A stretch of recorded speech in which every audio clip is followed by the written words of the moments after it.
Hey there, folks. Joe DeAngelis here with, I guess, catching up on my Samurai Jack video installments. Didn't do one last week. We were, hit with a copyright strike. Um, Again, a lot of our videos tend to be audio based, and we usually have like a thumbnail that has something related to whatever we're talking about. So they were gave us a copyright strike. It's stupid, but that's just the way things are. Anyway, Samurai Jack, just quick thoughts on the last two episodes.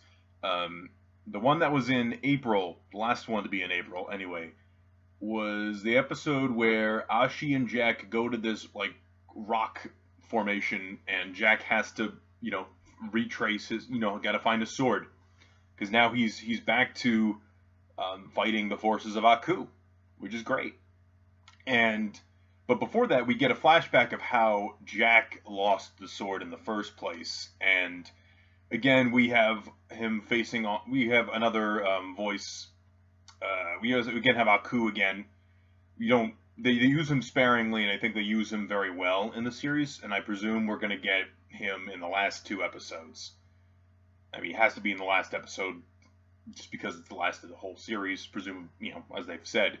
But with that, Aku destroyed the last time portal, and this really frustrates Jack. Jack snaps at this point. I've never seen Jack act like this, except for like maybe his subconscious that we've seen throughout this last season, or Angry Jack, like the evil version of Samurai Jack that they had in that one episode. And Aku transforms like these cute like mountain goat things with these giant evil bulls. Jack kills all three of them, but then they revert back to their baby forms, and you see the blood and everything, and it's really upsetting little sequence. But what's cool about last week's episode, or the week, that prior episode, was that we got a nice reference to the Birth of Evil episode, where Jack's dad first acquires the magical sword from, the three gods. And that was awesome, because that's like my favorite episode from the original series. So there's that.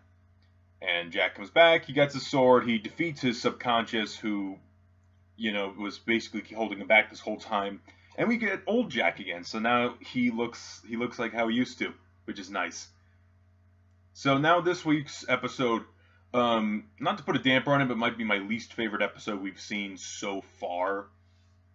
But what I liked about it was that it felt like a classic Samurai Jack episode. A lot of atmospheric build-up, and then a big action scene at the end. Basically, it's kind of reminiscent of Alien.